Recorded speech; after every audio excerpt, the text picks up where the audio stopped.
Hey lovelies, so welcome back to reviews and recaps. Let's get into Ready to Love. Just before we get into today's video, could you please give this video a thumbs up? So like, share and subscribe, and then let's get into it. So today I'm going to talk about some of the key things I got from the Ready to Love Gateway episode. It was on some madness and I want us to break it down. Let's start with Laurent. So Laurent decided that he wanted to have a meeting to lay down some house rules.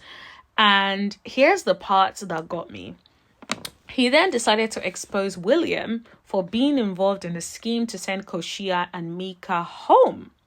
Now, we know they were successful in sending Koshia home, but it was interesting that Laurent held on to this piece of information until now. Now, let's get into it. Laurent is playing chess, not checkers. And I want people to understand that Laurent is playing the game. First, he tried to get Will out. Then he's like, okay, we're going to get Alexis out. And then he's like, now I'm going to get William out. Now, am I saying that William did not do what Laurent said? He did exactly what Laurent said. This is my opinion. Because if not, he would have been open and honest there and said, I did not do that. There's no context in which you bring out the text messages. Let's read the text messages. But he didn't say that. If someone is lying on me, I'll be like, pull up the text messages. I want to see it. Because it ain't me, right? But the fact that he didn't say that allows me to think he was in fact part of the scheme in some way. And now he's like, yo, it's about to come out in the wash. And he knows that we gonna see it, right? So of course he doesn't want the text messages to be exposed. But think about it. The award of game player goes to Laurent. Laurent is doing a good job, depending on how you see it, of weeding out the competition. Laurent knows that he doesn't really have connections. So how else is he going to stay on the show a lot longer or a little bit longer if he doesn't try to weed out the competition? Now, of course, Chaz is not really someone he can weed out. Let's be honest, right? Chaz has barely been engaging in the shenanigans, right? But also beyond that, Chaz is basically the person with the most connections. So it doesn't make sense to even go after that person. But Laurent knows he is trying to get in with Maya.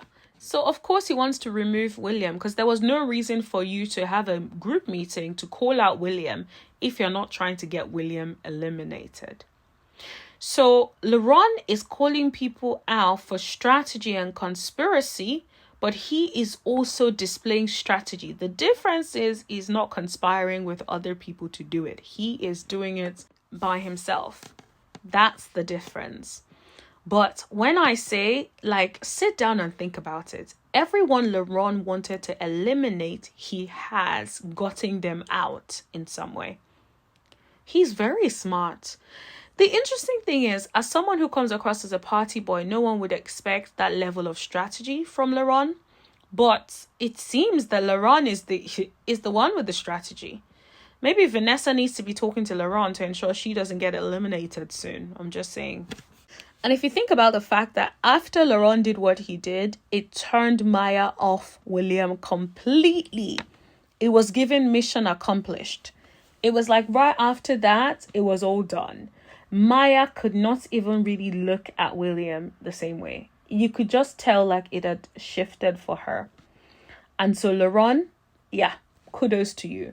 Now, we might not like it, but Laurent is really playing the game. And I was just like, what does everyone else think? Like, do you agree with the way Laurent is handling things? Do you think Laurent is playing a game? Or do you think he's doing it out of the goodness of his own heart? If you say he's doing it out of the goodness of his own heart, the one thing I would say to you is consider this. If that was the case, he would have exposed all of them at the same time. But he didn't.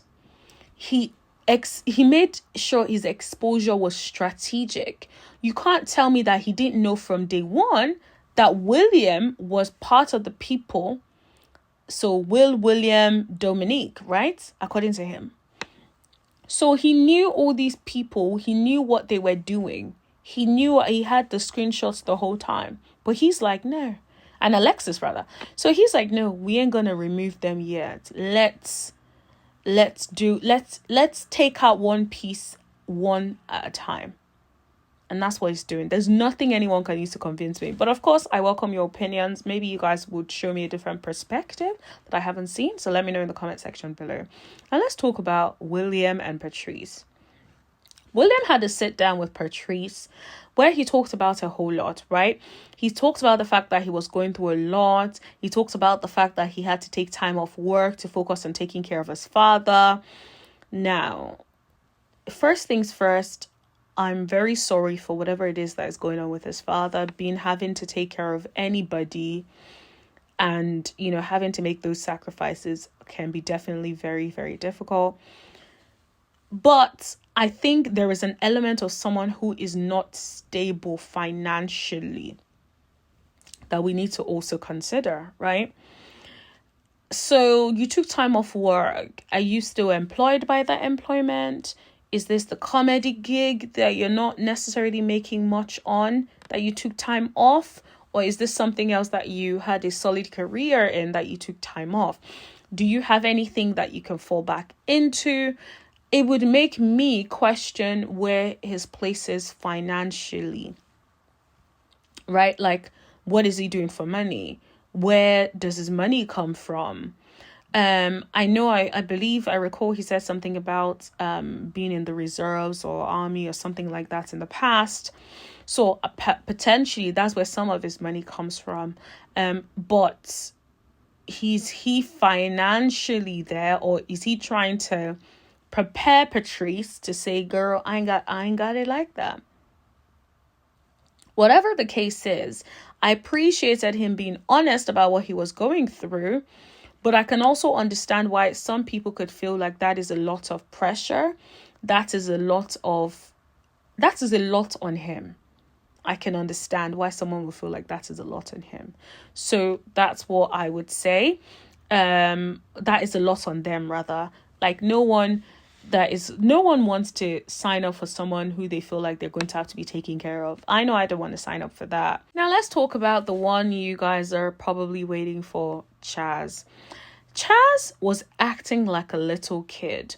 Like a little kid that you take to the candy store that is like, ooh, I can get that. And mommy, can I get that? And mommy, can I get that? And can I get that? Can I get that? I feel like he was like a kid in the candy store. It felt like he had never been accustomed to women fawning over him, thinking he's the catch, wanting to interact with him. Let's be honest, there's very slim pickings on the show. So, of course, if you're a man that has or appears to have it financially together, you appear to be a sweet one, people are potentially going to be looking at you like, okay, this could be a man that could be a provider, that could provide me some security. He's a good-looking enough man. Okay, sure, right? So, like, people can start thinking in that way, right? And that's what I think. I feel like there's an element of that where it feels like I'm not used to being the popular kid that everyone wants. And so now I'm going to enjoy it and drag it out and do the absolute most. And I feel like that is what I get every time I think or see Chaz interact with these ladies. Like, for instance, he was out here practically exchanging spit with Rashina, trying to put his mouth and get the straw. I'm like, what is that? This is a woman that I don't even think you were really connecting with like that. You were talking about Vanessa the whole time. And then now you're in a place with other women and you cannot control yourself. It does not look good. It's very, very disappointing. And then to hear Rashina say that, oh, he said good morning, beautiful to me. And everyone was like, yeah, well, he texted me good morning, beautiful as well. So he's like, he's not even trying. He's just copying and pasting the messages. Chaz is a player. I don't care what nobody says. He was trying to act like Mr. Nice Guy, but now we've seen him for who he really is. The way he's been moving in this particular episode has shown who he truly is. It's like there wasn't the opportunity for exposure. before now. But seeing the way he's handled Vanessa, like, you barely gave that woman attention, but was out here talking to all these other women, flirting with them, practically putting your mouth in Rashina's mouth. And then you had the audacity to message her, good morning, beautiful. And then another woman, good morning, beautiful. It's like, bro, what are you doing? At this stage in the process, bear in mind that this process is about to end. It's very close to the end. There should be solid connections. There is not even one solid connection. Not one solid connection. This is probably the worst season of Ready to Love so far, because there are no solid connections. There are no solid connections. There isn't even anyone that we can look and say, oh, I see, it makes sense. Like, I can see Mika and what's that guy's name? I can't remember his name right now. His connection is building, but like, I wonder if it is more of a physical connection than like an emotional, spiritual, intellectual connection. I want to see more of that with their interaction. I want to see more conversations between them. That will give me the impression that will let me know where things are at. But if I'm not seeing them have conversations, then of course I'm not going to buy into the connection. So I wonder if they're not even doing really well in terms of the storytelling and us being able to know what is really going on with their connection. But yeah, so far I'm not really impressed with this season of Ready to Love. I'm not connected to anybody. I can't see no connections between anybody. Very, very disappointed in Chaz. Vanessa, I'm like, girl, I would have expected you to just interact with other men. Let him see you interact and open up with other men. And if you ain't on that, girl, leave the show, because there is nothing for you on this show, sis. Like, you are such an amazing woman from what we can see, but there ain't nothing for you on this show.